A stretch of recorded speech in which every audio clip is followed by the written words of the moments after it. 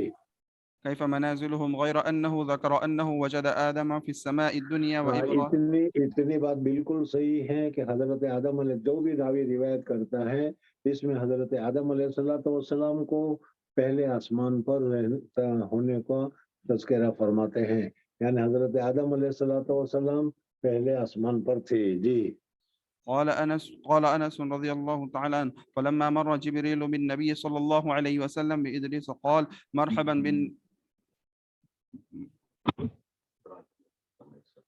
مرحبا بالنبي الصالح والأخ الصالح فقلت من هذا؟ قال هذا إدريس عليه السلام ثم مررت بموسى فقال مرحبا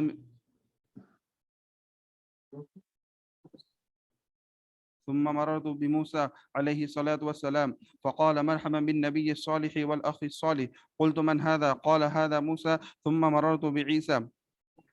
فقال مرحبا بالنبي الصالح والأخ الصالح قلت من هذا؟ قال هذا عيسى ثم مررت بإبراهيم عليه السلام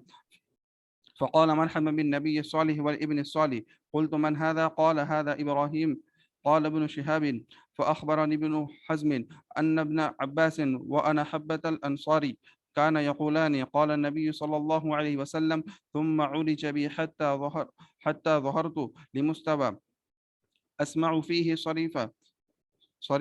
صريف الأقلام قال ابن حزم وأنس بن مالك قال النبي صلى الله عليه وسلم ففرض الله عز وجل على أمتي 50 صلاة فرجعت بذلك حتى مررت على موسى فقال ما فرض الله لك على أمتك قلت فرض 50 صلاة قال فارجع إلى ربك فإن أمتك لا تطيق فراجعت فوضع شطرها فرجعت إلى موسى قلت وضع شطرها فقال راجع ربك فإن أمتك لا تطيق ذلك فرجعت فوضع شطرها فرجعت إليه فقال ارجع إلى ربك فإن أمتك لا تطيق ذلك فرجعت فقال هي 5 وهي 50 لا يبدل القول لدي. فرجعت إلى موسى فقال راجع ربك. فقلت استحييت من ربي ثم انطلق بي حتى انتهى بي إلى سدرة المنتهى وغشيها ألوان لا أدري ما هي. ثم أدخلت الجنة فإذا فيها حبائل اللؤلؤ وإذا ترابها المسك.